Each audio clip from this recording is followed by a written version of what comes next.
Hello, human beings. I'm Rob the Movie Guy, and this is Rob the Movie Guy's son. And today we're doing a review for New Release Wednesday on the latest Marvel film, Spider-Man. Far From Home. Let's roll the trailer real quick. The Spider-Man Far From Home trailer is about to play, but if you haven't seen Avengers Endgame yet, stop watching because there's some serious spoilers about to come up. But if you have seen Avengers Endgame, enjoy the trailer. Everywhere I go, I see his face. I just really miss him. Yeah, I miss him too. I don't think Tony would have done what he did if he didn't know that you were going to be here after he was gone.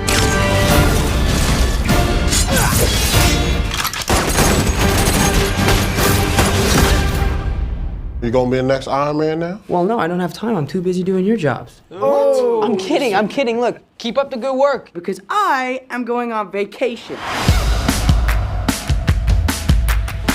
Heads up, Nick Fury's calling you. I don't really want to talk to Nick Answer Fury. the phone. Why? Because if you don't talk to him, then I have to talk to him. I don't want to talk to him. You sent Nick Fury to voicemail? I gotta go. You do not ghost Nick Fury. What up, dorks? What's up? We're just talking about the trip. I'm here in St. Marco Polo's. Oh, I think MJ really likes me. that reminds me when I first fell in love. You're a very difficult person to contact, Spider-Man. This is Mr. Beck. We could have used someone like you on my world. Your world? Beck is from Earth, just not ours. The snap to our hole in our dimension. You're saying there's a multiverse? We have a job to do, and you're coming with us. There's gotta be someone else you can use. What about Thor? Off-world. Captain Marvel? Unavailable. But I'm just a friendly neighborhood Spider-Man. Bitch, please, you've been to space. What do you want, Peter? I want to go back on my trip with the girl who I really like and tell her how I feel. MJ, I am Spider-Man. No, of course I'm not. I mean, it's kind of obvious. You're right, you may not be ready, but this is my responsibility. Saving the world requires sacrifice. Sometimes people die. Oh my God. I just always feel like I'm putting my friends in danger. The world needs the next Iron Man. Are you going to step up or not?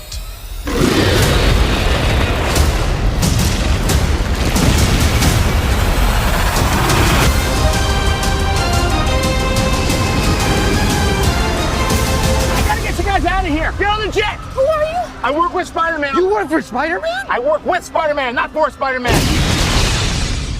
New plan. Okay, So, what are our thoughts on the film? Rob the Movie Guy, let's start with you because I can't speak. okay, well, I personally love the film.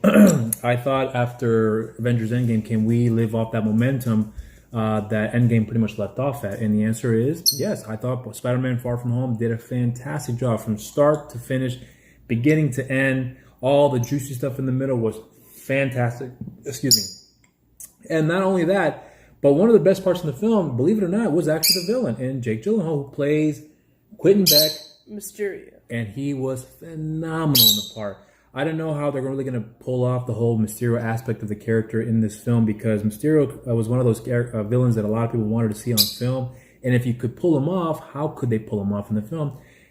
I thought they did a great job. Now, I don't know. I'm not too familiar with the character, himself in the comics like that because I haven't really read a lot of Spider-Man comics growing up. But the very little I did read, I never read anything with Mysterio in there other than what I've seen in the cartoons. But I have to say, though, that given that the technology and special effects has gone from what it was back in Terminator 2 to where we are right now in this day and age with films, my God, was it worth the wait because he is phenomenal in the film. The character of Mysterio works so well into this movie post-Endgame. Can't say anything but great things about that. What did you think of the film? I thought it was phenomenal. Amazing Spider-Man. And I also thought Mysterio was a really good addition to the film, villain-wise.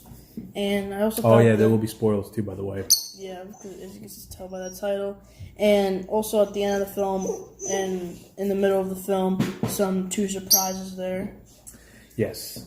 Well, let's start off here with the synopsis here. It's basically Peter Parker is going on vacation with his class with his school out to Europe, and he just wants to take a break from all the superhero life, if you will. And Nick Fury is trying to get him to come back to do a mission for him.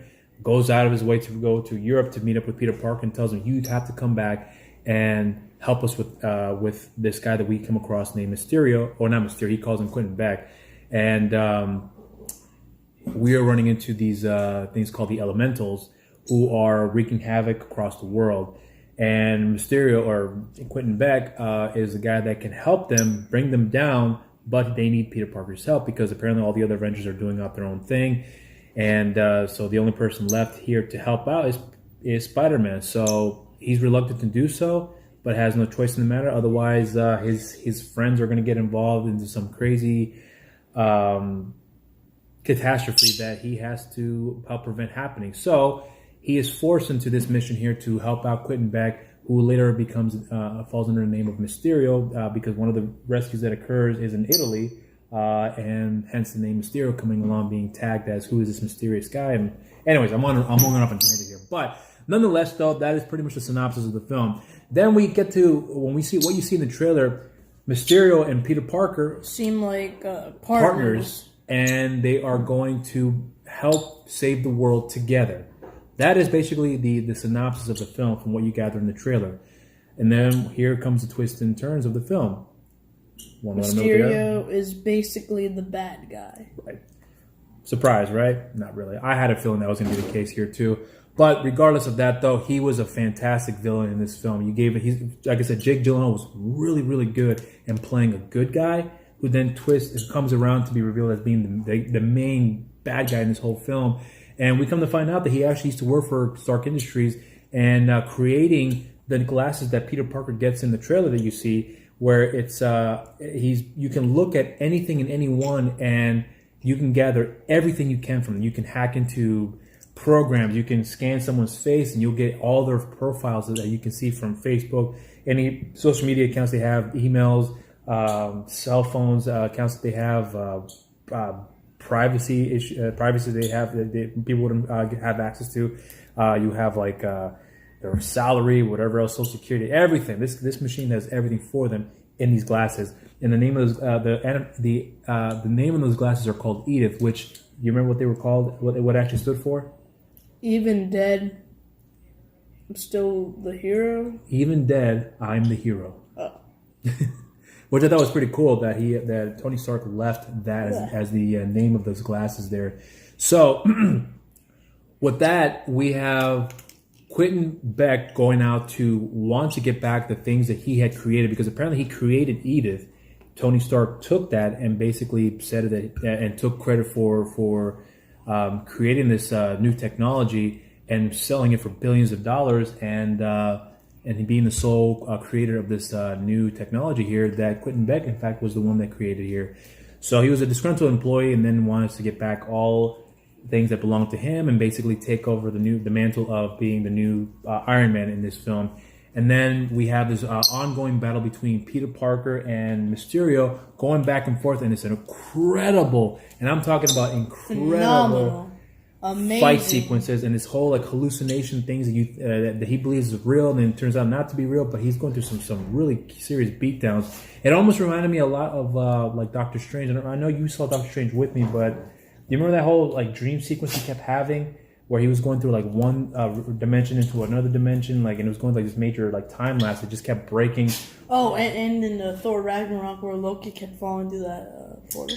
Yeah, it was kind of like this. It had like this weird dream element to it that was so well done in this film that it basically elevated the film from what we've already seen before, but to a whole nother level. So, I mean, I really don't have anything bad to say about the film overall. But do you have anything that you want to say that might have stuck out to you as being a negative for you?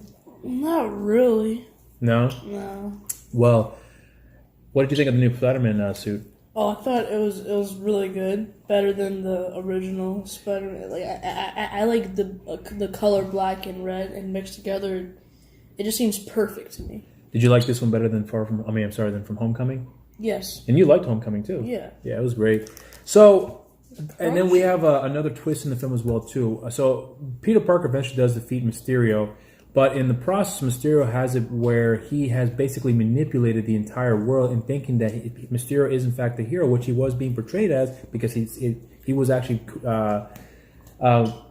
taking part in helping save the world, but in reality it was just a ruse to get the world to think that he is in fact the new Iron Man, which in fact he is just some guy trying to get back what he wanted for taking credit for work that he had created, and eventually just tricked the world into thinking one thing when in fact something else is going on entirely different.